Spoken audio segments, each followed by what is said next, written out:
Сәлеметсіздер ме, құрметті ата-аналар, оқушылар, жаратылыстану сабағын бастаймыз. Бүгін бізде 21-ші сабақ уақыттың адам өміріндегі маңызы. Бұл сабақта біз адам өмірінде уақыттың маңызы қандай екенін түсінеміз. Уақыт өлшемі деген сөздермен танысамыз. Жаратылыстану оқулығымыздың 69-шы бетін ашамыз.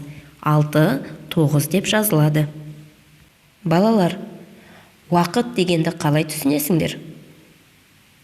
Жалпы, уақытты анықтауға бола ма? Дұрыс айтасыңдар, біз уақыт деген сөзді алғаш рет естіп тұрған жоқпыз. Бұған дейін біз математика сабағында уақыт, сағат терминдерімен танысқанбыз. Және сағатты анықтауды да үйренгенбіз, есімізге түсірейік. Айналамыздағы кез келген дене өзгереді. Мысалы, мына суретке қараңдаршы. Жерге дәнді ектік. Бүгін гүлдің тұқымын отырғызсақ, бірнеше күннен кейін оның сабағы өсіп шығады. Тағы бірнеше күн өткен соң ол гүлдейді. Осы аралықта біраз уақыт өтеді. Ал мына суретте не бейнеленген? Арыстан мен тасбақа.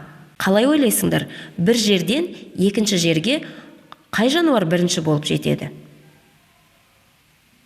Бізде арыстан уақытын үнемдеп тезірек жетеді екен, Мектепке, жұмысқа, пойызға, ұшаққа балалар кешігуге болмайды. Есімізге сақтайық.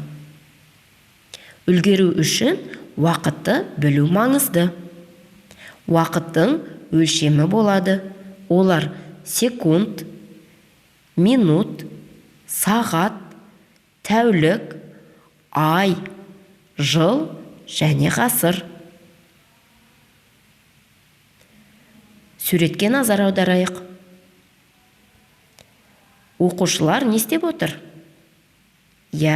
Оқушылар кітап оқып отыр. Олар кітап оқуға қанша уақыт жұмсады? Ал анасы мен баласы тамақтануға қанша уақыт жұмсады? Суреттің жоғарғы жағында сағат бейнеленген және көкпен қанша уақыт жұмсағаны көрсетіліп тұр. Минутпен есептейміз. Балалар, есімізге сақтайық.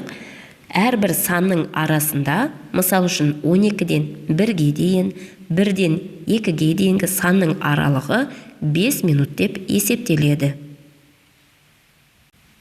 Қазақ халқында қас пен көздің арасы деген халықтық өлшем бар. Бұл лезде, тез, жылдам деген мағынаны білдіреді. Енді зерттеп көрейік. Балалар, ата-аналарының көмегімен 1 сағатта не істеуге болатынын және 1 күнде не істеуге болатынын зерттеп көр.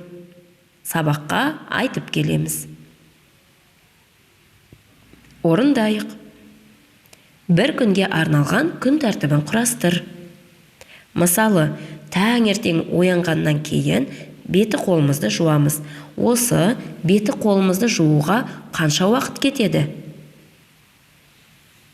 Тамақтануға, мектепке дейін жетуге, ойнауға, сабақ оқуымызға қанша уақыт кететінін күн тәртібін құрастырып көрейік. Күн тәртібін сақтайтын адамның уақыты бәріне жетеді. Есімізге сақтайық. Дәптермен жұмыс. Жұмыс дәптеріміздің 12-ші бетін ашамыз. Бізге суреттер берілген. Осы суреттегі іс-әрекеттерді орындауға шамамен қанша уақыт кетеді? Соны астына жазамыз. Келесі 13-ші бетте, 2-ші тапсырмада уақыт өлшемдерін өсу ретімен белгілеу қажет. Ең кіші уақыт өлшем бірлігінен үлкеніне қарай өсу ретімен орналастырамыз. астына сандарын жазып қойыңдар. Келесі тапсырмада бізде суреттер берілген. Бала қай уақытта не істейді? Екі жағында баланың іс-әрекеттерінің суреті тұр және ортадағы сағатпен сәйкестендіреміз. Осымен балалар, жаратылыстану сабағымыз аяқталды. Келесі сабақта кездескенше.